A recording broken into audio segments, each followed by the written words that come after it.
देखो प्रश्नावली 5। पहला त्रिभुज तो पहचान लोगे, मतलब पहला सवाल बन जाएगा कौन सा समरूप है और कौन सा नहीं, क्यों। ठीक, समरूप मतलब दिखने में एक जैसा होना चाहिए, ये तो जानते हो, भले लंबाई चौड़ाई अलग अलग हो। बनाना दूसरा, देखो मेघा ने 2 समरूप पतंगे बनाई। बड़ी पतंग का विकर्ण छोटी पतंग के विकर्ण का 1.5 गुना है। स्केल गुणक क्या होगा? तो पहला में क्या बोला है, स्केल गुणक क्या होगा, और दूसरा बड़ी पतंग के विकर्णों की माप ज्ञात कीजिए, जबकि बी डी 40 और ए सी 68 है। मैं एक चित्र ना ऐसे ही बना देता हूँ ना, देखो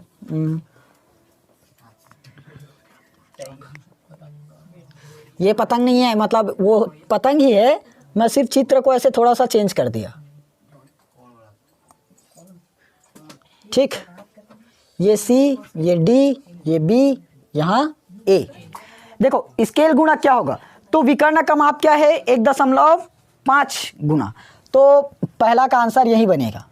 स्केल गुणक क्या होगा 1.5, क्योंकि स्केल गुणक तो और निकाल ही नहीं पाओगे, स्केल गुणक यही रहेगा। हम लोग स्केल गुणक से बाकी कैलकुलेट करते हैं ना। तो बी डी कितना दिया है, B D is equal to 40 centimetre, A C 68 centimetre. तो विकर्ण निकालना है। विकर्ण किसको बोलेंगे, चतुर्भुज, मतलब ये चतुर्भुज हुआ, तो ये एक विकर्ण बनता है जो मतलब दो कोण को मिलाता है, वो वाला सबसे लंबी भुजा, और ये वाला दोनों विकर्ण। तो यहाँ पर ए बी सी डी ये चतुर्भुज है, एक विकर्ण ए सी बना और एक विकर्ण बी डी बना। तो बी डी का मान तो हमें दिया है और ए सी भी दिया है, तो निकालना क्या चीज़ है,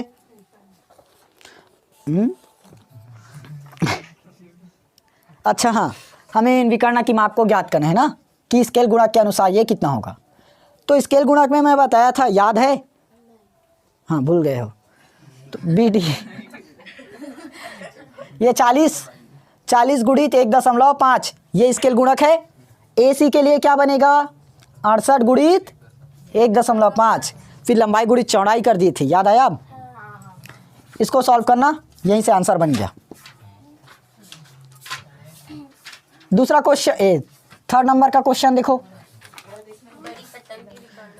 वाह, तीसरा क्वेश्चन बोल रहा हूँ तो। पी क्यू आर में पी क्यू का है, पी क्या है समकोण, तथा क्यू आर पर बिंदु एम इस प्रकार स्थित है कि पी एम लंब क्यू आर। दर्शाइए कि P M square is equal to Q M into M R. समझ आया। देखो 3rd क्वेश्चन क्या बोला गया है, एक समकोण त्रिभुज है जिसमें पी पर क्या है समकोण, ये लो,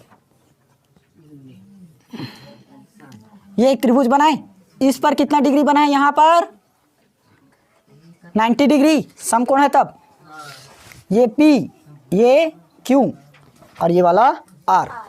ठीक, समकोण त्रिभुज पी क्यू आर। M इस प्रकार स्थित है कि पी एम क्यू आर, यहाँ पर एक भुजा क्या है और M इस प्रकार से है, क्यों, क्योंकि पी एम लंब है, पी एम किस पर लंब है क्यू आर पर। यहाँ से बता सकते हैं पी एम लंब है क्यू आर पर, ये हमें क्वेश्चन में दिया इसलिए ऐसे चित्र बनाए। समझ आया। उसके बाद सीधा क्या करना है, P M square is equal to Q M into M R. देखो दिया, कौन सा क्वेश्चन है, तीसरा, चौथा दिया है, पी एम लंब क्यू आर, और सिद्ध करना है,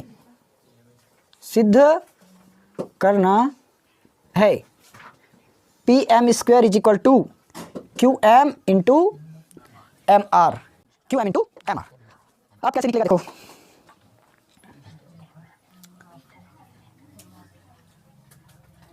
कौन सा प्रमेय लगाओगे,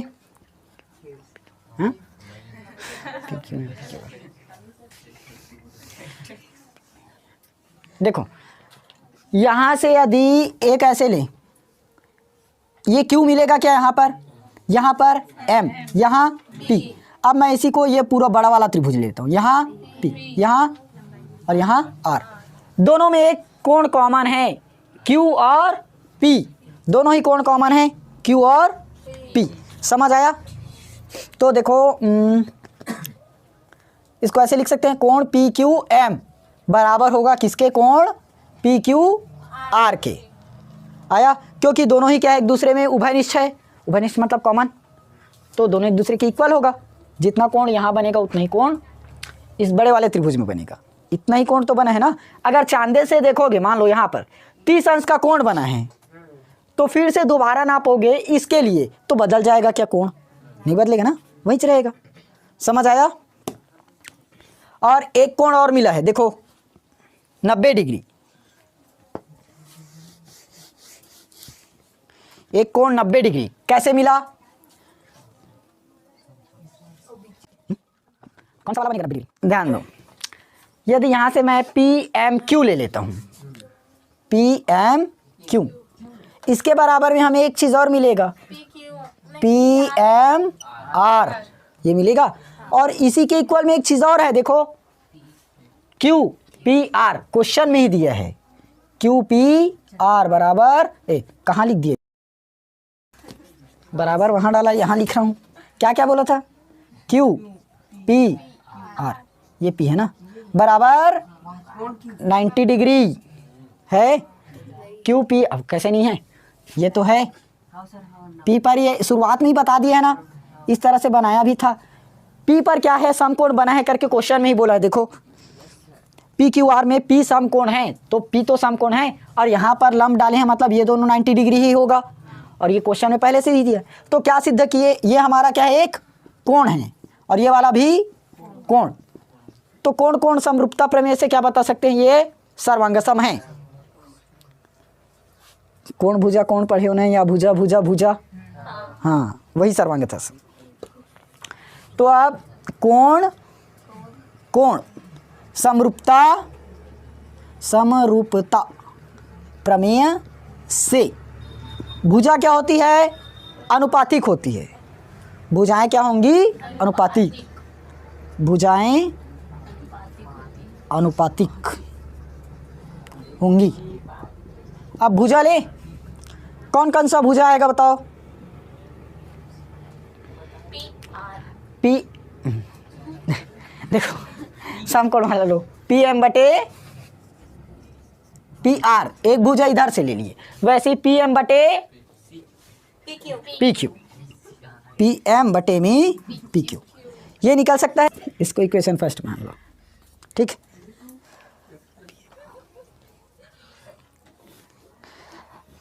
देखो आप यहां से ये बता सकते हैं आप, PMR ये वाला भुजा, और ये याद है शुरुआत में बताया था, ये पूरा ऐसे लिए थे एक कोण को, और एक ऐसा छोटा वाला लिए थे, या तो इधर से लोगे तो ऐसे होगा। तो कोई भी यहाँ पर R बनेगा वो इसके इक्वल में होगा, यहाँ पर जो Q है वो इसके इक्वल में होगा, दोनों ही है ना एक दूसरे के बराबर। तो यहाँ पर कोई भी त्रिभुज ले सकते हो, त्रिभुज PQR, PMR PQR दोनों ही क्या होगा? बराबर, मतलब समान कोण बनेगा, ठीक। अब इससे क्या निकाल सकते हो? PM बटे में PQ निकाले हैं, देखो नहीं, हाँ PM बटे PQ निकला, PM बटे PQ। जैसे एक टाइम बताया था ना PM बटे PR, देखो PM बटे PR, वैसे क्या निकला? PM बटे PQ निकला। तो अब यहाँ से क्या निकलेगा? MR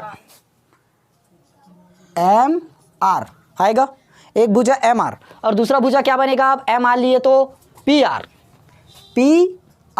इसके इक्वल में एक चीज़ और ले सकते हो, MQ बटे PQ, या तो MQ बटे में PQ आएगा। लेकिन हमें लेना है ये वाला, क्योंकि QM इंटू MR लाना है। आया? अगर इसको ले लिए तो क्या आएगा? QM इंटू PM आ जाएगा। लेकिन हमें वो नहीं लाना है, क्या लाना है? सिर्फ QM और MR, जिसमें M रहे। तो M यही वाले में है ना, तो इसी को लेना है, इसको मत लेना। समझ आया? अगर जो अभी लिखा था ना PM वाला, ये सिद्ध करना रहता तब उसको लेते हैं। ये हो गया इक्वेशन 2 होगा। अब समीकरण 1 गुणित 2 कर दूँ,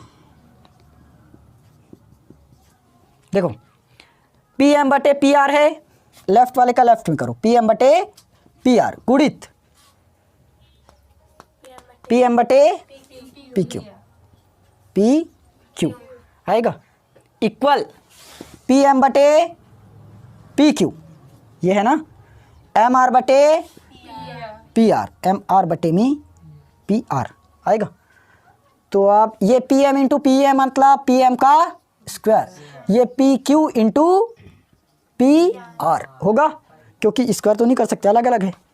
ये P M into M R, नीचे में P Q into P R, P Q P R कटा, ये क्यू एम वाला लाना था, गलत आया। एक minute P M Q M ला, अच्छा हाँ यार, एम आर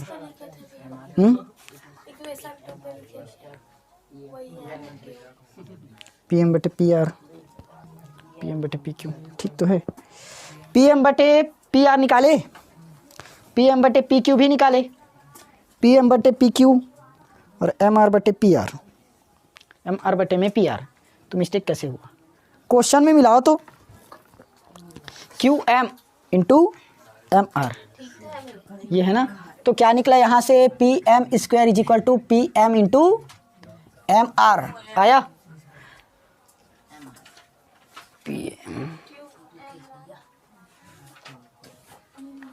जो शुरुआत में यहाँ बता रहा था ना, देखो एक भुजा क्या लिए, एम आर बटे में पी आर, एम आर बटे में पी आर, वैसे ही हम क्या ले सकते हैं, एम आर इधर लिए और पी आर लिए, एम आर पी आर, तो इधर से लिए तो Q R A sorry Q M और पी क्यू बनेगा, क्यू एम और पी क्यू, यहाँ क्या लिख दोगे, क्यू एम बटे में पी क्यू आएगा, तो क्यू एम बटे पी क्यू, इसको चेंज करो, M R P R into Q M होगा वैसे में,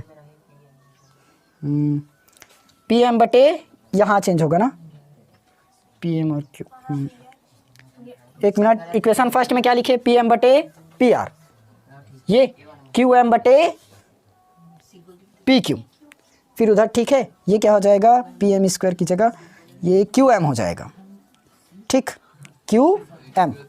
अब हुआ प्रूफ, थोड़ा सा मिस्टेक हो गया था, देखो ध्यान से, P Q M is equal to P Q R, P Q M और पी क्यू आर दोनों में एक कोण कॉमन है, कौन सा कोण, क्यू, इसलिए दोनों क्या हुआ, आपस में बराबर हुआ, क्योंकि दोनों में कॉमन कोण एक ही है, कोण क्यू। उसके बाद कौन कौन समरूपता प्रमेय से क्या हुआ, बराबर हुआ, मतलब सर्वांग सम है करके सिद्ध किए, समरूप। तो भुजाएं क्या होती है, अनुपातिक, तो पी एम बटे क्या लिए, पी आर, पी एम बटे में पी आर, वैसे ही पी एम बटे पी क्यू भी ले सकते हैं, पी एम बटे पी क्यू, पी एम बटे पी आर राइट साइड के लिए, वैसे इस तरफ के लिए क्या होगा, पी एम बटे में पी क्यू होगा, इक्वेशन फर्स्ट। सेकंड में क्या, दोनों तो समरूप है, ये सिद्ध कर दिए, तो क्यू एम बटे क्या होगा, क्यू एम बटे में पी क्यू, जैसे लेफ्ट के लिए लिए थे ना, वैसे सेम राइट के लिए भी होगा। अभी क्या लिए थे, एम आर बटे पी आर, तो इस तरफ के लिए क्या हुआ, क्यू एम बटे पी क्यू होगा। अब इसमें भी आ जाएगा, देखो एम आर बटे में पी आर, एम आर बटे में पी आर, एम आर बटे पी आर, तो इस तरफ के लिए क्या होगा, क्यू एम बटे पी क्यू, क्यू एम बटे पी क्यू आया।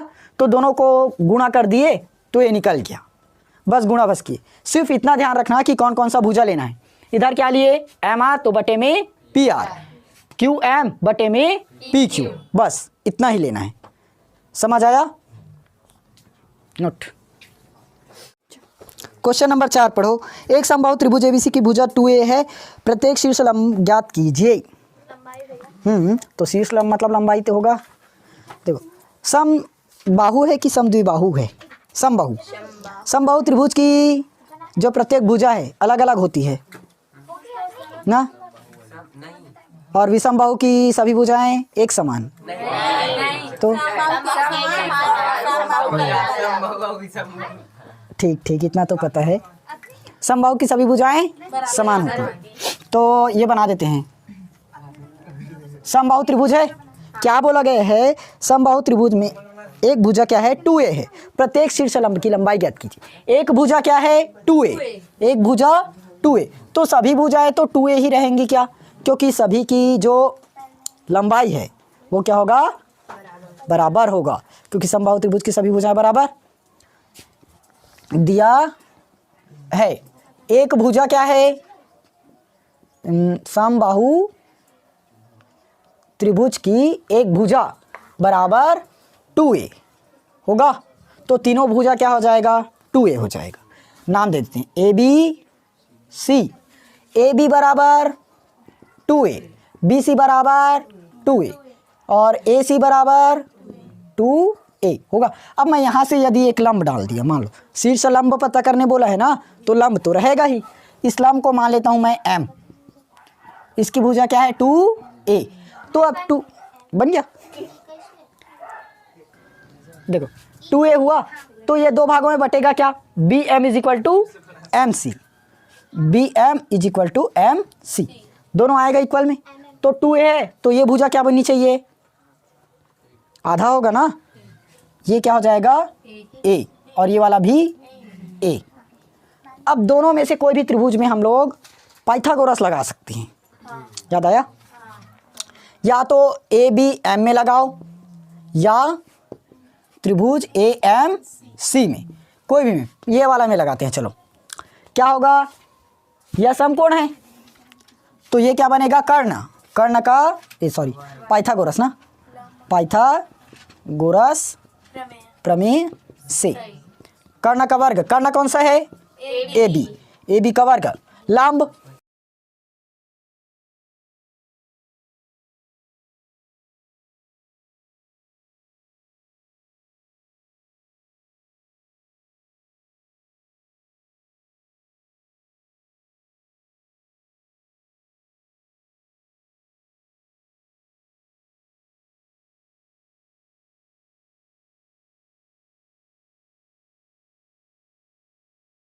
आया, 2 एकम 2, 2 दूनी 4, तो कट गया।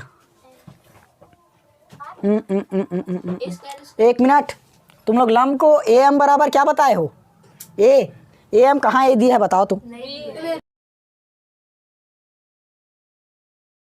शीर्ष लंब ज्ञात करना है ना, ये है लंब, ये लंब है, इसकी लंबाई कहाँ पता है, बताते जा रहे हो, ए है एक्स मानो, चलो ए बी बराबर 2a तो इसका स्क्वायर, ए एम एक्स तो एक्स का स्क्वायर, बी एम ए तो ए का स्क्वायर, ये क्या हो जाएगा 2 का वर्ग मतलब 4 और ये ए का स्क्वायर, एक्स का स्क्वायर प्लस ए का स्क्वायर, तो 4a स्क्वायर प्लस ए स्क्वायर को पक्षांतर किए तो माइनस ए स्क्वायर बराबर एक्स स्क्वायर, तो 4a स्क्वायर माइनस ए स्क्वायर मतलब वाह 3a स्क्वायर नहीं होगा, तो हमें किसकी लंबाई चाहिए, x की, लेकिन यहाँ निकला क्या एक्स स्क्वायर निकला है अभी, तो x बराबर पक्षांतर कर दो रूट बन जाएगा 3a स्क्वायर, तो 3 रूट में रहेगा और ये स्क्वायर वाले से ये कटा, क्या आया √3a, ये आ गया हमारा आंसर, ठीक, क्योंकि स्क्वायर है, a स्क्वायर से बाहर निकलेगा और √3 का तो कोई नहीं है, तो √3 अकेले रहेगा बेचारा, ठीक, मतलब समान, देखो सम मतलब समान, द्वि मतलब दो, बाहु मतलब भुजा, समान दो भुजा, तो सम द्विबाहु में दो भुजाएं क्या रहती है, इक्वल, देखो दो भुजाएं क्या है समान, ए बी और सी, ये मान लेते हैं ये दोनों भुजा क्या है समान, और कोण सी क्या है 90 डिग्री, इसको गलत मान दिए, ये बनाओ यहाँ पर है 90 डिग्री, ठीक, क्योंकि हमें क्या बोला है कोण सी पर है 90 डिग्री, तो क्या सिद्ध करना है, दिया है ए सी बराबर बी सी और कोण सी बराबर 90 डिग्री, क्वेश्चन में ही मिल गया, सिद्ध क्या करना है, सिद्ध करना है A B square is equal to 2ac का स्क्वायर, लगा सकते हैं, पाइथागोरस प्रमेय लगा क्या, हाँ त्रिभुज ए बी सी में पाइथागोरस प्रमेय से, देखो ABC एक त्रिभुज दिया है, समद्विबाहु बोला है मतलब दो भुजाएं समान होंगी, तो हमने AC और BC दोनों को क्या कर दिया, समान कर दिया। कर्ण को समान नहीं ले सकते ना, क्योंकि कर्ण सबसे लंबी भुजा होती है, समझ आया। तो क्या सिद्ध करना है, AB का स्क्वायर मतलब जो इसका स्क्वायर है वो 2AC निकले, मतलब इसके दो गुने के वर्ग के बराबर होना चाहिए, समझ आया। तो पाइथागोरस प्रमेय, कर्ण का वर्ग बराबर लंब का वर्ग प्लस आधार का वर्ग। कर्ण कौन सा होगा जल्दी बताओ, AB, लंब आधार ठीक। AB का वर्ग दिया है क्या, क्वेश्चन में दिया है, कहाँ दिया है, नहीं क्वेश्चन में हाँ, AB का वर्ग निकालना है ना, AC का वर्ग। अब देखो BC का वर्ग है तो मैं BC की जगह AC ही लिखूं, देखो ना BC बराबर क्या है, AC, तो BC की जगह हमने क्या लिखा, AC, बस। चूंकि BC बराबर AC, तो AC और AC कितना AC हुआ, 2AC, और ये स्क्वायर और AB का स्क्वायर, और देखो यही हमें शायद सिद्ध करना है, छठवां ही बचा ना। देखो क्या बोला है, यदि किसी चित्र में, दिए गए चित्र में OR डेज बराबर 2 इंटू OR, OS डेज बराबर 2 इंटू OS, OT डेज बराबर 2 इंटू OT, इसको दशमलव मत समझ लेना, इंटू है, तो सिद्ध करना है त्रिभुज RST इज इक्वल टू समरूप है त्रिभुज R dash S dash T days.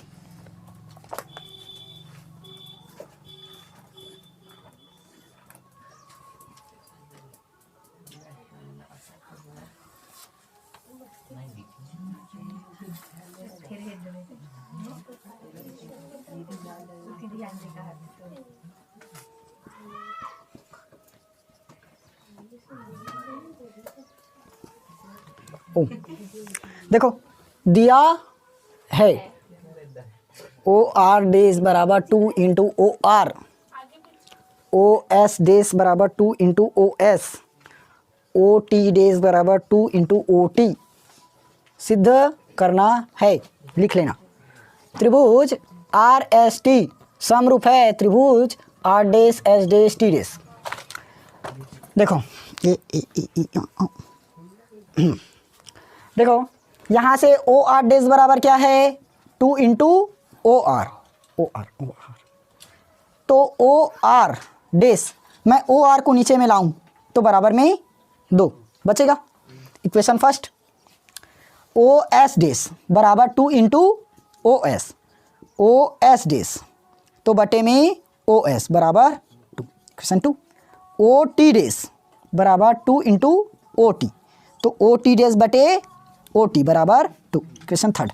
ऐसा क्यों किए, क्योंकि हमें समरूप लाना है इसको, दोनों को क्या करना है, ये हमारा पहला त्रिभुज और ये पूरा वाला दूसरा त्रिभुज, दोनों त्रिभुज सर्वांगसम है, सिद्ध करना है, समरूप है। समरूप कब होगा, जब दोनों की अनुपातिक भुजाएं क्या होंगी, समान होंगी, तब होगा। तो देखो तीनों समीकरण के जो राइट हैंड साइड है बराबर है कि नहीं है, है, सभी में 2 और 2, इसमें भी 2 है, तो लेफ्ट वाला बराबर रहना चाहिए। तो क्या होगा, समीकरण 1 व 2 व 3 से क्या होगा, OR डेज बटे OR, OS डेज बटे OS, OT डेज बटे OT, OR डेज बटे OR, OS डेज बटे OS, OT डेज बटे OT, मिल गया।